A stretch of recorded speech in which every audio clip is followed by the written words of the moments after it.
Good morning दोस्तों। आज हम लोग 18वीं शताब्दी की राज्यों के उदय पर बात करने का जो क्रम था उसको निरंतर रखेंगे।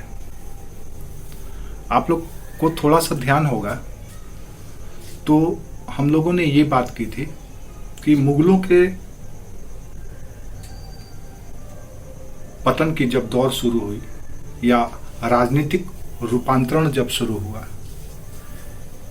केंद्र की शक्ति में ह्रास होना शुरू हुआ, तो क्षेत्रीय शक्तियां स्वतंत्र राज्य के रूप में उभर करके आने लगी।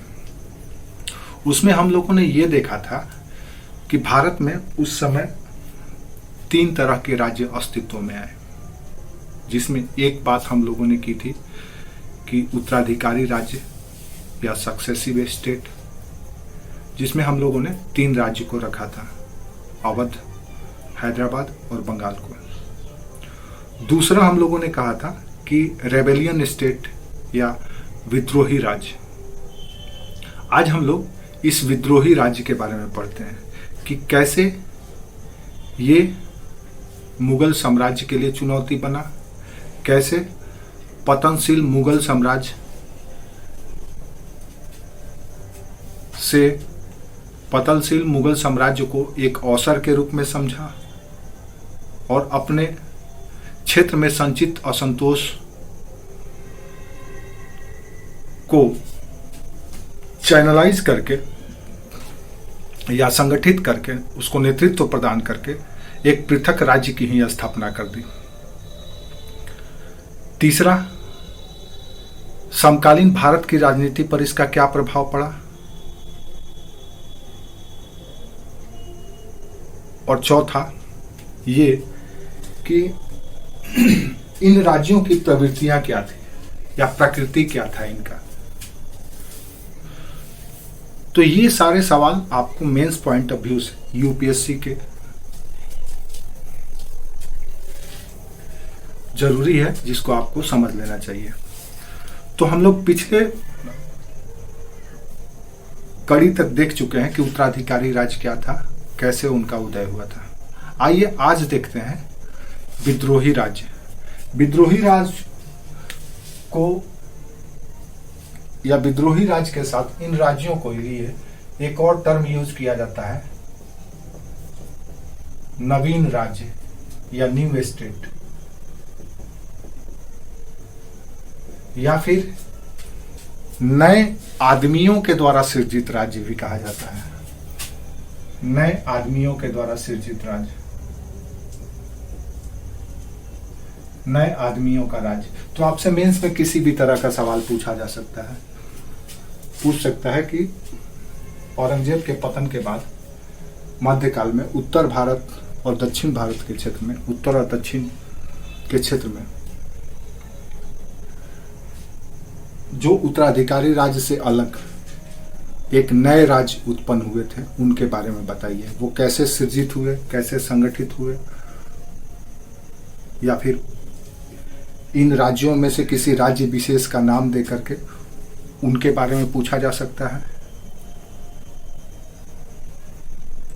कैसे इन्होंने ढहती हुई मुगल साम्राज्य को और धक्का देने का काम किया, कैसे इन्होंने कुछ समय तक ही बाह्य शक्तियों यानी ईस्ट इंडिया कंपनी जैसी शक्तियों को नियंत्रित करने में योगदान दिया, कैसे इन्होंने या क्या इन्होंने पानीपत के युद्ध में किस तरह का रोल प्ले किया। इस तरह से कई सवाल पूछे जा सकते हैं। तो आपके लिए ये टॉपिक यानी कि नवीन राज्य, विद्रोही राज्य या नए आदमियों का राज्य के बारे में जानना चाहिए। दरअसल विद्रोही राज्य इसलिए कहा जाता है क्योंकि ये राज्य कहीं ना कहीं मुगल साम्राज्य के खिलाफ बगावत करके, विद्रोह करके अपने अस्तित्व को कायम की थी।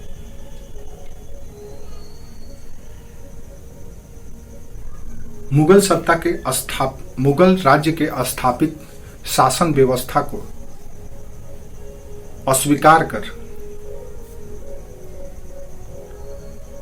उनके तंत्र को ध्वस्त करके अपनी तंत्र और अपने राज्य स्थापित की गई थी।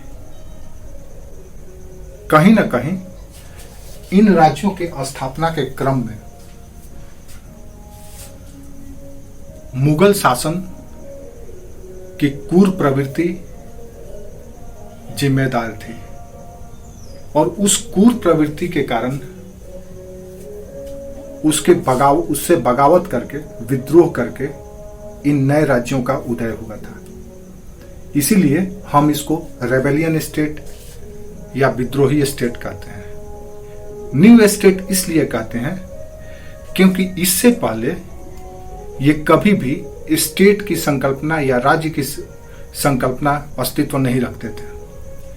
ये मुगलों के सूबा के अधीन छोटे छोटे उप सूबा हुआ करते थे जो किसी सूबेदार या फौजदार के अधीन होता था।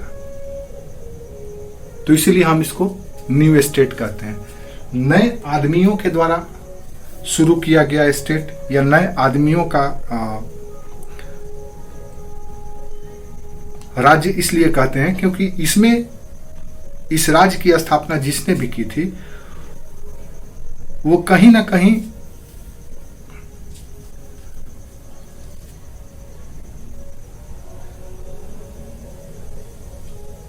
सामान्य लोगों से या सामान्य वर्ग का नेतृत्व करता था। न तो कोई वो कुलीन था, नोबल्स था, न तो मनसबदार था, न तो वो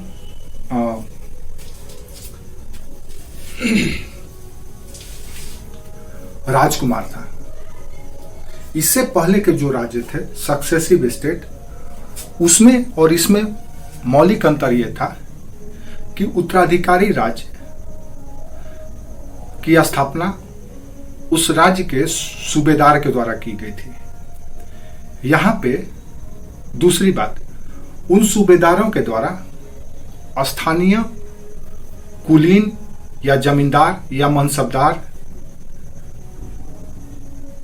की बढ़ती महत्वाकांक्षा को दबा करके, नियंत्रित करके उस राज्य की स्थापना की गई थी।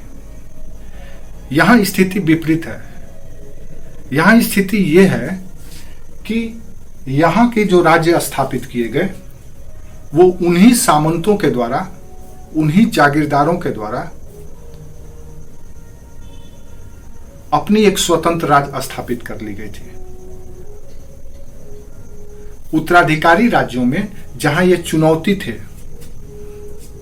तो उत्तराधिकारी राज्य इन चुनौतियों को निपट करके, इन कुलीनों को, इन सरदारों को, जमींदारों को दबा करके, उनकी शक्ति को छीन करके, उनके सेना को ध्वस्त करके, उन पर नियंत्रण करके, उनकी जागीरों को छीन करके अपने राज्य का निर्माण किए थे।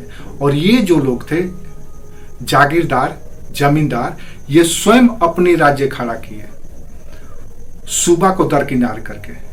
इसीलिए हम इसको न्यू स्टेट या नए आदमियों का राज्य या रेबेलियन स्टेट कहते हैं। तो ये तीन तरह से इसकी परिभाषा को समझ लीजिए, कॉन्सेप्ट को समझ लीजिए। इन राज्यों को अगर देखें तो भारत के परिप्रेक्ष्य में इसे आप 4 राज्यों को इसमें समाहित कर सकते हैं। यानी 4 राज्य विद्रोही राज्य या नवीन राज्य या नए आदमियों का राज्य थे। कौन कौन? तो अगर भारत के मानचित्र पर देखें तो ये मुख्यतः वो राज्य थे, जैसे पहला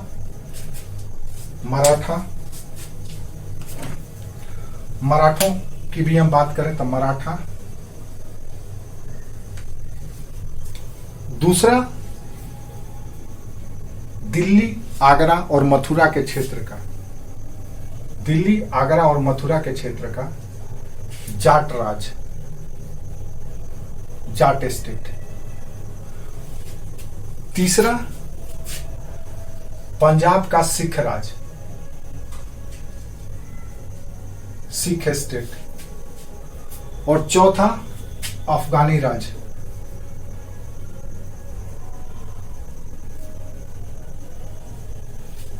इन 4 स्टेटों को हम न्यू स्टेट, नवीन राज, रेबेलियन स्टेट, विद्रोही राज, या न्यू मैन स्टेट, नए आदमियों का राज्य कहते हैं। ये तीनों टर्म याद रखना है और ये अपने आप में मेंस के दृष्टिकोण से। इन राज्यों की सामान्य विशेषता ये थी, अगर आप इन सभी राज्यों के बारे में देखें तो ये दरअसल केंद्र के मुगल सत्ता, दिल्ली की मुगल सत्ता के खिलाफ जाकर के, दिल्ली के सत्ता के खिलाफ जाकर के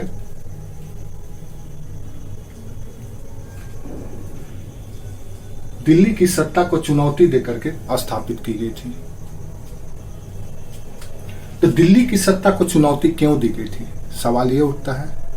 तो कहीं ना कहीं दिल्ली की इन राज्यों या इन क्षेत्रों की जो प्रशासनिक प्रतिनिधि होंगे, जो यहाँ के सूबेदार इन क्षेत्रों के होंगे, गवर्नर जो होंगे, उनके शासन पद्धति से यहाँ के स्थानीय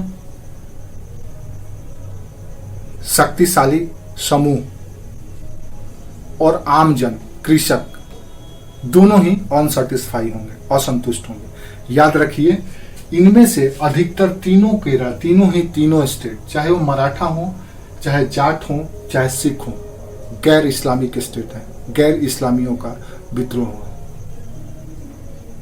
एकमात्र अफगानी है, तो ये भी इन मुसलमानों से अलग थे, इसीलिए इनकी अपनी प्रवृत्ति थी। ये अफगानी थे जो अफगान क्षेत्र से आए थे अहमद शाह अब्दाली के साथ, तो उनकी स्टेट है, अहमद शाह अब्दाली और नादिर शाह के साथ भी। तो ये कहीं ना कहीं दिल्ली के प्रशासनिक नेतृत्व से, शासन पद्धति से असंतुष्ट थे। क्या असंतुष्ट था? तो सबसे पहला जो असंतोष था वो था हाई रेट ऑफ रेवेन्यू, राजस्व का उच्च दर। दूसरा, इसके वसूली करने की जो पद्धति थी वो अमानवीय थी। अगर समय पर राजस्व नहीं मिलता था तो यहाँ के फौजदार, उप सूबेदार इन पर दबाव बनाते थे, अलग अलग तरह के दंड दिया जाता था। इससे लोगों में एक तरह का, कमजोर मुगल सत्ता के खिलाफ एक तरह का असंतोष धीरे धीरे संचित होने लगा। याद रखिए, ये वो राज्य हैं जो कभी भी इस्लामिक सत्ता को स्वीकार नहीं किए हैं। इनके मन में इस्लामिक सत्ता के प्रति, मुस्लिम सत्ता के प्रति नफरत भरा हुआ है, क्योंकि इससे पहले का अगर इतिहास को झांके तो मुगल शासकों का अतीत भी कुछ इसी तरह का था। अकबर को छोड़ करके जितने भी शासक हुए, कहीं ना कहीं प्रारंभ में या आरंभ में अकबर भी जजिया जैसे कर लगाए जाते थे, धर्मांतरण किए जाते थे, मंदिरों को तोड़ा जाता था। तो यहाँ के जो क्षेत्रीय महत्वाकांक्षी लोग थे, जो शक्ति को अर्जित कर लिए थे, जो भूमि के एक महत्वपूर्ण हिस्से पर नियंत्रण रखते थे, वो कहीं ना कहीं इन क्षेत्रों में अपना प्रभुत्व स्थापित करके इनसे स्वयं को अपने क्षेत्रों को फ्री करना चाहते थे। इसीलिए आप जब नए राज्यों की बात करेंगे तो ये बात आपको बताना पड़ेगा कि दरअसल ये आम नागरिकों के असंतोष को रिप्रेजेंट करते थे। आम जो किसान था, काश्तकार था, उनके असंतोष को रिप्रेजेंट करता था, प्रतिनिधित्व करता था। चाहे मराठे हों, चाहे सिख हों, चाहे जाट हों। अफगानों की अगर बात थोड़ी देर के लिए अलग कर दी जाए तो अफगान अपने जागीर को बनाए रखने के लिए, जो बरेली के क्षेत्र में था इनका राज, उनको छोड़ दिया जाए तो ये तीनों के तीनों इसी असंतोष का परिणाम था। इन आंदोलनों की शुरुआत सबसे पहले कृषक असंतोष से शुरू हुआ। और किसानों का असंतोष किस चीज का? तो उच्च राजस्व दर। वसूल कौन कर रहा है? तो यहाँ के स्थानीय जमींदार। स्थानीय जमींदार का दायित्व है कि अपने सूबे के सूबेदार को या फौजदार के पास समय समय पर निर्धारित मात्रा से अधिक राजस्व जमा करे, क्योंकि सरप्लस अगर वो जमा करेगा तभी सूबेदार फौजदार की अतिरिक्त आय होगी और वो समृद्ध होगा। अगर निर्धारित मात्रा में ही अगर यहाँ से राजस्व मिलेगा तो उतनी मात्रा तो उसे केंद्र के खजाना में और प्रांत के सूबा के खजाना में ही देना पड़ेगा, तो उसको क्या बचेगा? तो अधिशेष राजस्व की चाहत में इन उप सूबेदारों के द्वारा, फौजदारों के द्वारा इन क्षेत्रीय स्थानीय शक्तियों को, जो थोड़ी बहुत समृद्ध भी थे, सामंतों को दबाया जाता था। और वो किसानों के बीच के ही थे, वो कहीं बाहर के तो थे नहीं। इनकी तरह की तुर्की से आए हैं, मंगोल और तुर्कों का वंशज है, कोई अफगान से आए, यहीं के थे। तो कहीं ना कहीं सीधे प्रभाव किसानों पर पड़ता था और उन्हीं के बीच में से कोई व्यक्ति उनको संगठित करके मुगलों के खिलाफ खड़ा कर देता था और उसी को हम लोग नए आदमियों का विद्रोह या नए आदमियों का राज्य या नवीन स्टेट के रूप में डिफाइन करते हैं। ये तीनों ही राज्यों में हमको दिखाई देगा, चाहे मराठा हो, शिवाजी का मराठा हो, या गोकुल का जाट स्टेट हो, या फिर सिखों का स्टेट हो, सब में आपको यही दिखाई देगा। अब हम एक एक करके बात शुरू करते हैं। बात सबसे पहले हम जाट राज की करते हैं कि जाट कैसे एक स्वतंत्र राज्य की स्थापना किए। तो जाटों में भी असंतोष की यही सब कारण थी। अब इनकी कहानी कैसे शुरू होती है ये देखते हैं। इन स्टेट्स को मिटा देते हैं और हम सिर्फ जाट राज पे बात करते हैं। दरअसल जाट राज के बारे में जानने के लिए आपको इनके 4 सरदारों का नाम याद रखना है। सबसे पहला गोकुल,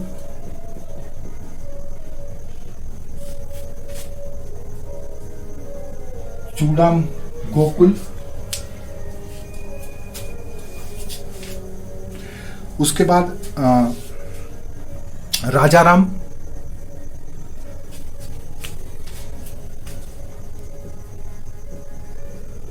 चूड़ामन, बदन सिंह,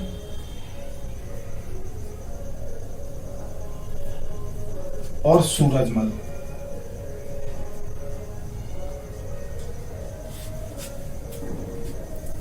इन चारों का नाम आपको याद रखना है।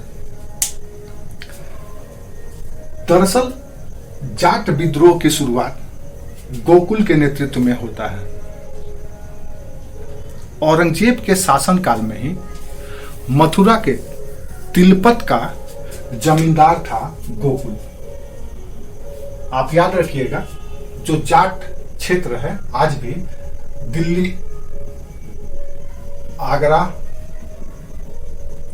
मथुरा, ये जो क्षेत्र है, मेरठ, अलीगढ़,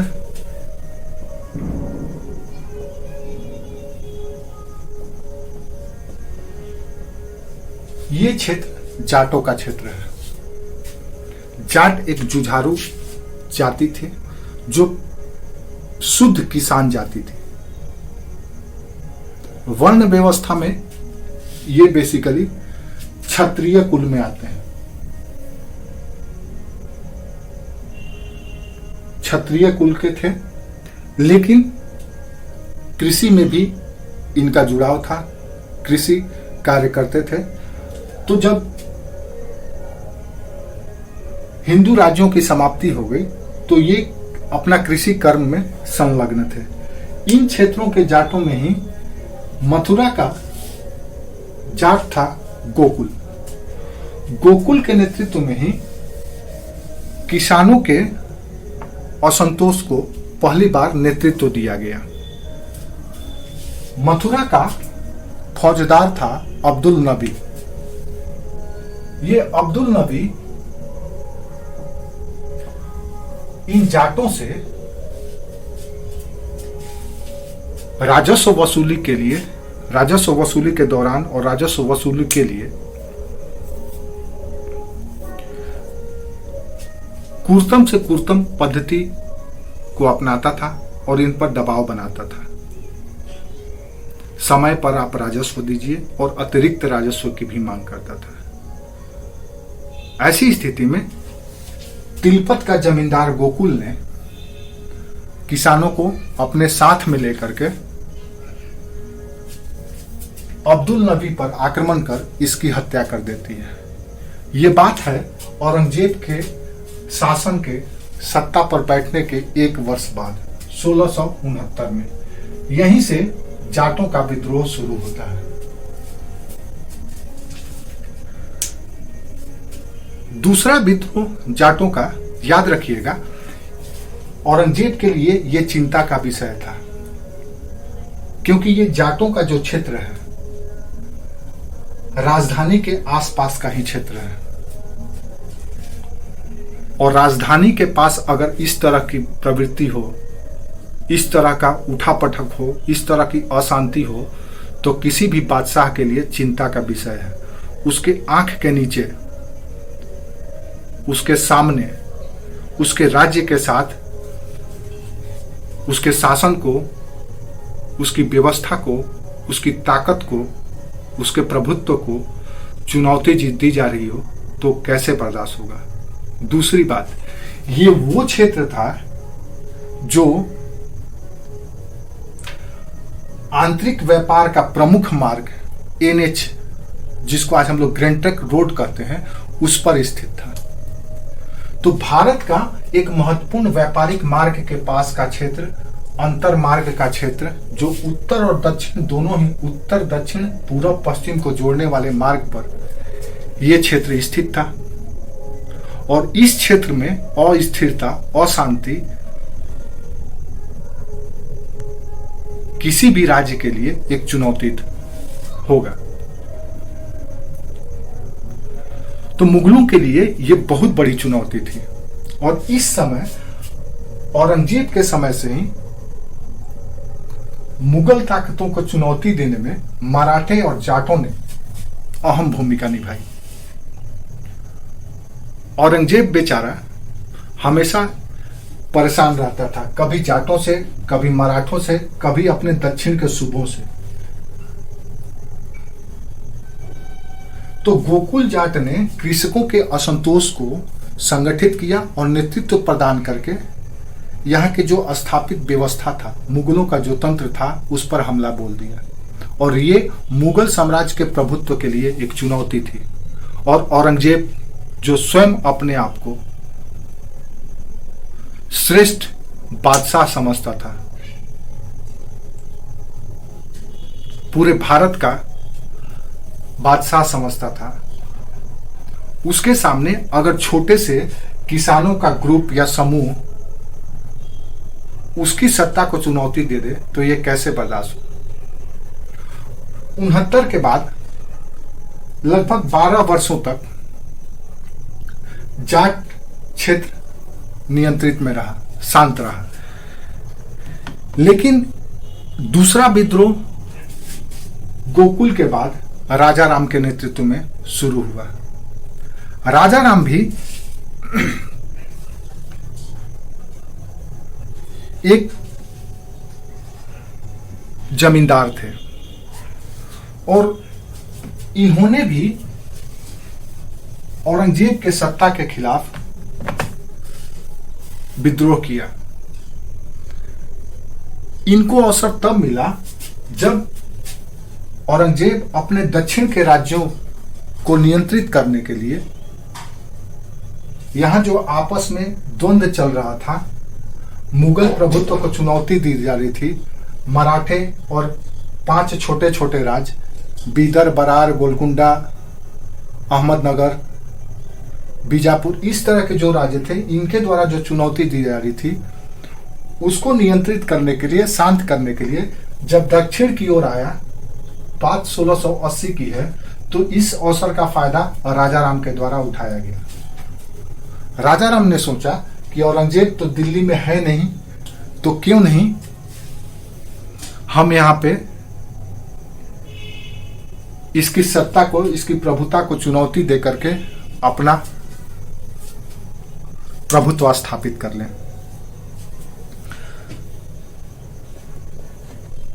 राजा राम ने प्रतीकात्मक रूप से औरंगजेब को चुनौती देते हुए आगरा के पास ही एक सिकंदरा जगह है, यहां पर सिकंदरा, यहां पर अकबर के कब्रगाह से उसकी बॉडी को, उसके स्केलेटल को निकाल करके, उसके कंकाल को निकाल करके जला दिया, ये दिखाने के लिए कि हम मुगल शासन से, मुगल राज्य से कितना नफरत करते हैं।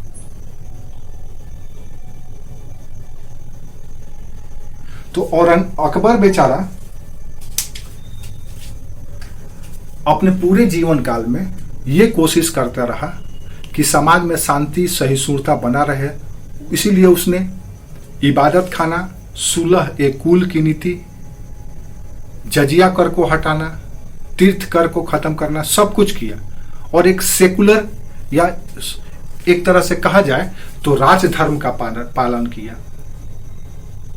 लेकिन उसकी परिणाम मृत्यु के बाद उसके कंकाल के साथ उसके धर्म के विरुद्ध जाकर के किया गया। लेकिन याद रखिएगा, जब अकबर ने नवीन धर्म, आप कह सकते हैं, की शुरुआत की थी, जिसे तौहीद ए इलाही कहा गया था, उसमें उसने स्वयं को इस्लाम से अलग कर लिया था।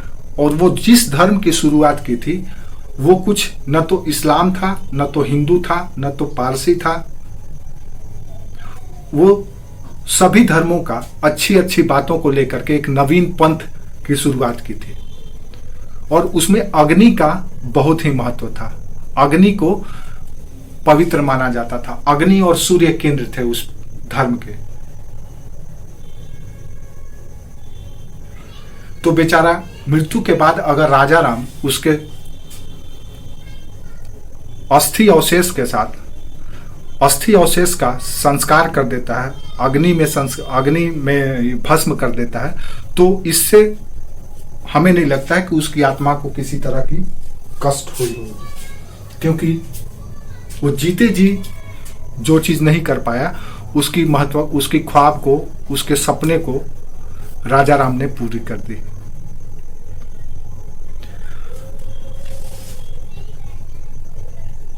औरंगजेब ने इस स्थिति को देख करके, राजा राम के इस कदम को देख करके बेचैन हो गया और एक नवीन फौजदार जिसका नाम था खान जहां कोकलतास, उसको भेजा। खान जहां कोकलतास, आप इन नामों को नहीं भी याद रखेंगे तो भी चलेगा, लेकिन पीटी पॉइंट ऑफ व्यू से अगर नेट के परीक्षा दे रहे हो तो इन नाम को भी याद रखिएगा, क्योंकि नेट में पूछा जा सकता है। यूपीएससी में आप इनका नाम नहीं भी जिक्र करेंगे तो भी चलेगा। खान ए जहां कोकलतास,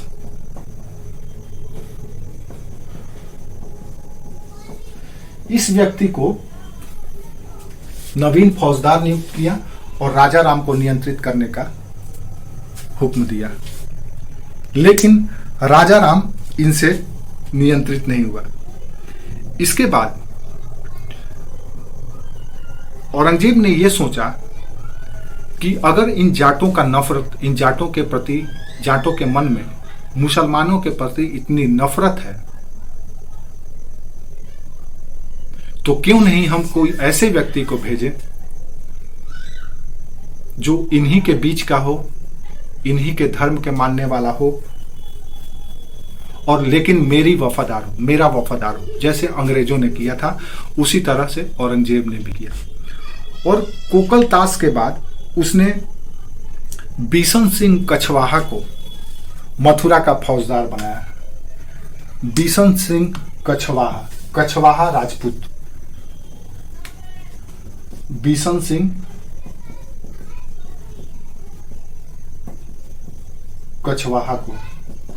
बिशन सिंह कछवाहा ने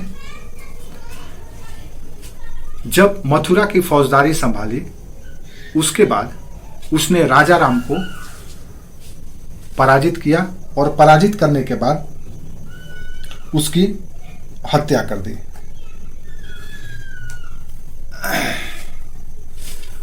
राजा राम के बाद उनके भतीजा चूड़ामन इसके उत्तराधिकारी हुए। चूड़ामन को ही जाट राज्य की स्थापना का श्रेय जाता है। अक्सर यह सवाल पूछा जाता है कि जाट राज्य की स्थापना किसने की थी, तो जाट राज्य की स्थापना करने का श्रेय चूड़ामन को ही जाता है, लेकिन किसी किसी और स्रोत में साथ में बदन सिंह का भी नाम आता है। लेकिन चूड़ामन को याद रखना है, चूड़ामन के साथ अगर बदन सिंह हो तो चलेगा। आपसे अगर सीधे बदन सिंह के बारे में कहा जाए कि बदन सिंह ने जाट राज्य की स्थापना की, तो ये गलत होगा। इसलिए चूड़ामन ने जाट राज्य की स्थापना की। कैसे की? तो चूड़ामन पहला वो जाटों के प्रतिनिधि थे जिन्होंने अपना दुर्ग बनाया।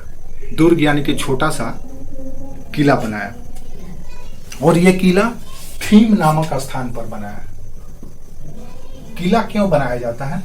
तो किला इसलिए बनाया जाता था ताकि शासक वर्ग उस किला में रहे और सामरिक रूप से वो सुरक्षित हो, बाह्य आक्रमण से सुरक्षित हो, और पड़ोस या उसके इर्द गिर्द की जो अव्यवस्था अस्थिरता हो उससे अप्रभावित हो। किला एक तरह से आप कह सकते हैं कि शासक वर्ग का महल की तरह होता था।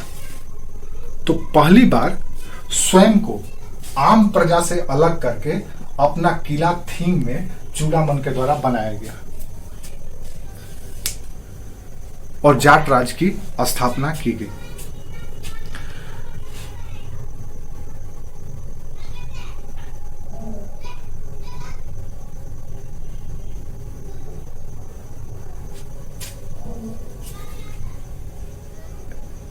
औरंगजेब की मृत्यु के उपरांत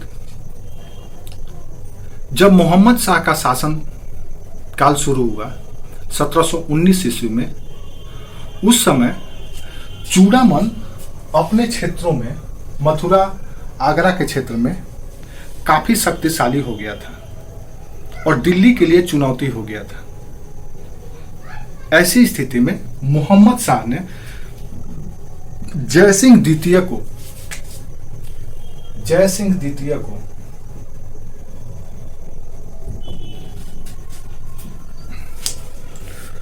चूड़ामन के खिलाफ अभियान के लिए भेजा।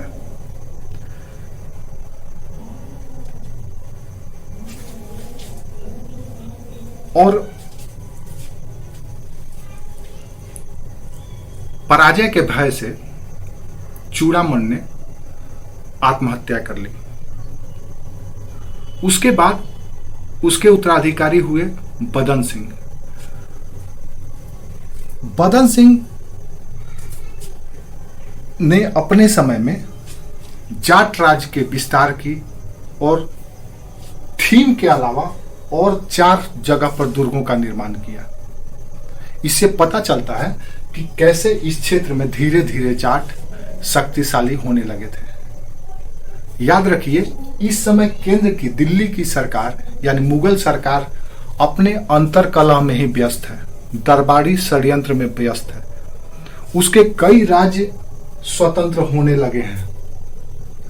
22 से शुरू होता है, अवध से, फिर हैदराबाद, फिर बंगाल। इधर मराठा अलग चुनौती दे रहे हैं, इधर दक्कन के जो हैदराबाद का राज्य है वो अपनी संप्रभुता स्वतंत्रता घोषित कर दिया है। इधर सिख अलग चुनौती दे रहे हैं, इधर से अलग एक डर बना हुआ है अफगानी ईरानी नादिर शाह का। तो पूरी तरह से भारत उस समय अस्थिरता के दौर से गुजर रहा है और हर वो महत्वाकांक्षी शक्तियां चाह रही है कि उसे अवसर मिले और वो अपना संप्रभु राज्य बना ले। तो बदन सिंह ने जाट राज्य को और सशक्त करते हुए 4 नवीन दुर्गों का निर्माण कराया। विशेष करके बदन सिंह ने 1739 में जब नादिर शाह के द्वारा दिल्ली पर आक्रमण किया गया तो उस अवसर का फायदा उठाया और दिल्ली में फैले अव्यवस्था का अवसर समझते हुए अपनी शक्ति को और ज्यादा सशक्त करने लगा। और आगरा और मथुरा, जो सिर्फ मथुरा तक इनका स्टेट था, अब उसमें आगरा को भी शामिल करके भरतपुर राज्य के नाम से जाटों का राज्य स्थापित किया गया। भरतपुर जाटों के राज्य का नाम था भरतपुर राज्य। भरतपुर लूट गए हो, आप सुने ही होंगे। तो भरतपुर राज्य की स्थापना की गई।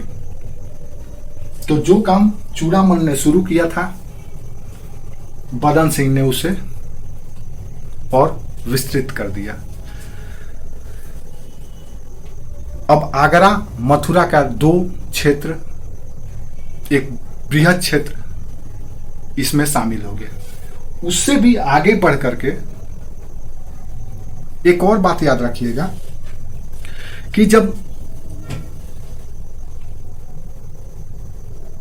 नादिर शाह के बाद अहमद शाह अब्दाली 1748 में दिल्ली पर आक्रमण किया तो नादिर शाह को बदन सिंह ने सहयोग भी दिया था। इसलिए नादिर शाह अहमद शाह खुश होकर के उसे राजा की उपाधि दी थी बदन सिंह को, क्योंकि अहमद शाह की बदन सिंह ने मदद की थी। तो राजा की उपाधि इसे मिल गया और इसकी स्वतंत्र जो संप्रभु राज्य है इसकी भी मान्यता दे दी। अब दिल्ली में बैठा हुआ मुगल साम्राज्य इतना शक्तिशाली नहीं था कि वो इस राज्य को दबा सके। ऊपर से अहमद शाह अब्दाली इसे राजा की उपाधि दे करके सर्टिफाई भी कर दिया, सर्टिफाई कर दिया कि आप राजा हैं। बदन सिंह के बाद उनका पुत्र, अपना पुत्र नहीं था, दत्तक पुत्र था, एडॉप्टेड सन था, सूरजमल। दत्तक पुत्र सूरजमल की बारी आई। सूरजमल 1756 से लेकर के 1763 तक इस जाट राज्य के, भरतपुर राज्य के प्रमुख हुए या राजा हुए। इन्हें जाटों का अफलातून भी कहा जाता है, प्लाटो भी कहा जाता है। और इनके समय में जाट राज्य और ज्यादा ताकतवर हुआ। अपनी चतुराई बुद्धि से अपने राज्य को समृद्ध किया और इनके समय तक आते आते जाट राज्य का विस्तार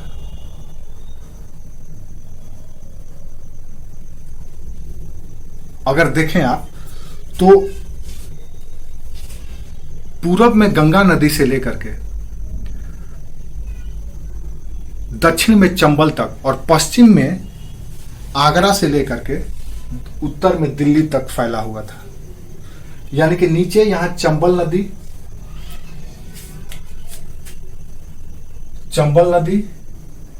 इधर गंगा नदी, यहां आगरा, ये एरिया एक विशाल एरिया जिसमें वर्तमान में अगर देखें तो दिल्ली का क्षेत्र, हरियाणा का क्षेत्र, आगरा का क्षेत्र, मथुरा का क्षेत्र, ये सारा क्षेत्र इनके राज्य में शामिल हो गया।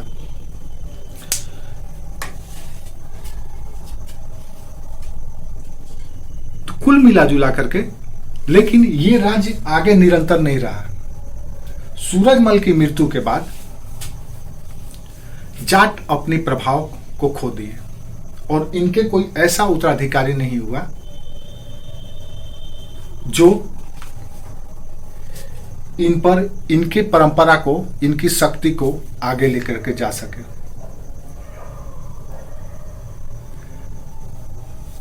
(1761) के पलासी के युद्ध में जाटों ने मराठों को सहयोग दिया था। अहमद शाह अब्दाली के खिलाफ सूरजमल बालाजी बाजीराव की मदद किए थे। बाकी अन्य राज्य जो हिंदू राज्य थे वो इस युद्ध से स्वयं को अलग रखे।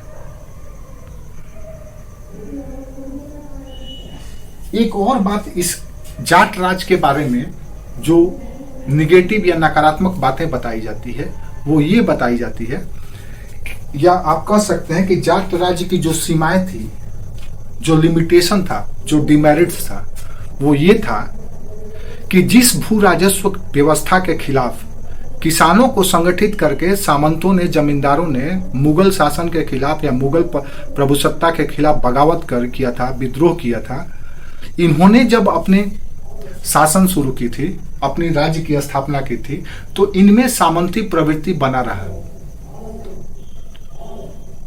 यानी कि फ्यूडल नेचर इनमें बना रहा। एक स्वस्थ राज्य की जो प्रवृत्ति होनी चाहिए, जो विशेषता होनी चाहिए, वो नहीं थी। आप देखेंगे कि जो राजस्व मुगलों के समय में किसानों से लिया जाता था, जो रेट लिया जाता था, स्वतंत्र राज्य की स्थापना के बाद वो और ज्यादा था। इसीलिए कहीं ना कहीं ये इस जाट राज्य की एक सीमा बताती है कि व्यक्ति विशेष की महत्वाकांक्षा के कारण इन राज्यों की या इस राज्य की उत्पत्ति हुई थी। उसे धार्मिक रंग दिया गया था। धार्मिक रंग, आप ऐसे नहीं कह सकते कि उसे धार्मिक रंग दिया गया था, लेकिन धर्म का भी सहारा लिया गया था, जैसे आज भी राजनीति में होता है। राजनीति की महत्वाकांक्षाएं ऐसी होती है, हम ऐसा नहीं कहते हैं कि सभी राजनीतिज्ञ या सभी शासक ऐसा होते हैं, लेकिन कुछ महत्वाकांक्षी राजनीतिज्ञ ऐसे होते हैं जो अपने राज्य सत्ता की प्राप्ति करने के लिए या शक्ति अर्जन करने के लिए वो धर्म का भी मदद लेते हैं, और धर्म के माध्यम से लोगों को चैनलाइज किया जाता है, ध्रुवीकृत किया जाता है। अगर ये जाट राज मुगल राजस्व व्यवस्था के खिलाफ शुरू हुआ, किसानों के असंतोष से विद्रोह के रूप में देखा जाए, तो राज्य के निर्माण के उपरांत इसे अपने राजस्व दर को कम कर देना चाहिए था, लेकिन ऐसा नहीं हुआ। दूसरा, आप देखें तो इन राज्यों के गठन के बाद भी शक्तियां जो थी जमींदारों के पास ही, इन राज्यों में जो छोटे छोटे जमींदार थे उन्हीं के पास थी। ऐसा नहीं था कि पूरी शक्ति जाट राज्य के राजा के पास चला गया था। शक्तियां पुनः उसी तरह से जमींदारों के पास बना रहा और वो अधिक से अधिक राजस्व वसूल करने लगे थे। इसके पीछे क्या कारण था? तो इसके पीछे कारण ये था कि अधिक से अधिक राजस्व वसूल करके अपने जाट राज्य को, भरतपुर राज्य को सुदृढ़ करना, सशक्त करना और सैनिक रूप से, सामरिक रूप से इसे मजबूत बनाना। इसलिए अगर यहां पे राजस्व ज्यादा लिया जा रहा था तो ये इस दृष्टिकोण से लिया जा रहा था ताकि जाट राज्य में अधिक से अधिक सैनिक क्षमता बनाया जाए, सैनिक रूप से सुदृढ़ किया जाए या सामरिक रूप से सुदृढ़ किया जाए, दूसरे राज्यों पर निर्भरता कम हो और अपनी जो नौकरशाही राज्य की है उसकी खर्च को चलाया जाए। तो एक स्वतंत्र राज्य की स्थापना के लिए ऐसा किया गया था। तो आपसे जब पूछा जाएगा तो इन सभी बातों का आप जिक्र करिए। उनकी प्रवृत्ति कैसी थी, किस नेचर के राज्य थे, कैसे इसकी शुरुआत हुई थी, आप इसको अलग अलग पॉइंट से व्याख्या कर सकते हैं। कुल मिला जुला करके ये जाट राज्य की कहानी थी। बाद में सूरजमल के बाद जाट राज्य धीरे धीरे विखंडित होने लगा और कहीं ना कहीं अलग अलग प्रांतों में इसे मिला लिया गया।